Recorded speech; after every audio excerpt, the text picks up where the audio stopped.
What were you and Ominis speaking about? He's being ridiculous. Apparently Salazar Slytherin had a secret scriptorium here in Hogwarts. Ominis swears it was used for the dark arts, so he wants nothing to do with it. I reminded him that Anne needs a cure. This scriptorium could hold the answers we need. The dark arts do pique my interest. There's more to dark magic than people realise. The Gaunts know this. Better than most. Perhaps I've spoken out of turn. Ominis' family history is personal to him. I'd like to know more about it if you wouldn't mind telling me. I won't repeat it. Very well. But do keep this between us. Ominis learned dark magic from his parents. Are you familiar with the Cruciatus curse?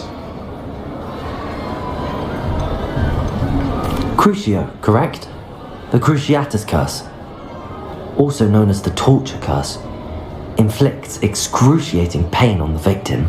Apparently, his parents and older siblings had no qualms about casting it on muggles for sport. Ominis described the sound of the victim's cries as horrific, so the first time he was asked to cast it himself as a child, he couldn't bring himself to do it. As punishment, his family cast it on him.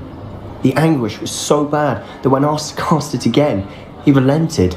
I have repeatedly assured Ominis that he did what he had to, but he still hasn't forgiven himself. How horrible. Poor Ominis. He was only a child. He shouldn't blame himself. After that incident, the rift between Ominis and his family only grew. That is until I came along. Every moment he isn't at Hogwarts, he's with us in Feldcroft. Ominis trusts me. And more often than not, he winds up listening to me. I'll remind him of that when I follow up about the scriptorium. Watch for my owl. I'll have news soon enough. Upon you as a trusted ally and friend. And your reading is The Dragon. That's exciting, I suppose. Perhaps you're due for an adventure.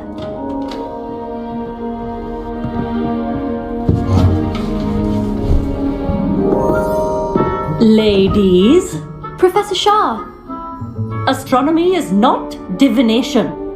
You won't find the mysteries of the cosmos charted out on your palms or at the bottom of your teacups. Alas, the heavens remain hazy to the starry-eyed. Now, if you were to devote yourselves to persistent and painstaking observation, you just might catch a glimpse.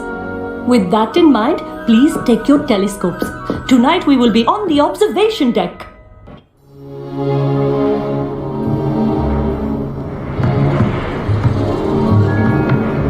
Still don't have your own? You can't be the new student forever, you know. You can share with Mr. Takar.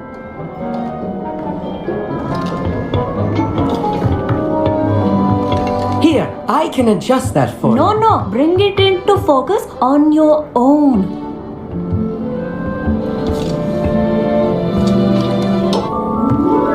Now, I expect all of you to put in your stargazing hours outside of class. Is that clear? But, Professor, it's freezing out. Mere cold didn't stop the great stargazers of the past. Look only to the astronomy tables they erected throughout the Highlands from which they gazed millennia ago on the very self-same stars above us. Is that clear?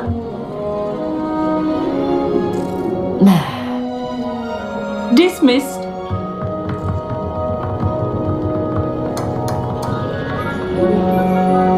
Hello. I don't believe we've met officially. I'm Amit. I'm something of an astronomy buff. Hello, Amit. It's nice to meet you. Did I hear Professor Shaw say that you don't have your own telescope? I have a spare one you could borrow for the rest of term. That's very kind of you, Amit. Are you sure you won't need it? I'm certain. It's my old one. I finally got my hands on the new Celestia Contemplar. You've heard of it, I assume? I mean, of course you have. It's only the pinnacle of all personal stargazing implements. But my old model's not too shabby either. Goblin-cut glass, first-rate optical enchantments. Hate to think such a fine instrument is just collecting dust. Well, thank you, Amit. Think nothing of it. Anyway, the telescope's in the storage room right underneath us. You can't miss it. I have some, reading to finish on the lower deck. Come find me there afterwards, and bring the telescope. There's something I want to talk to you about.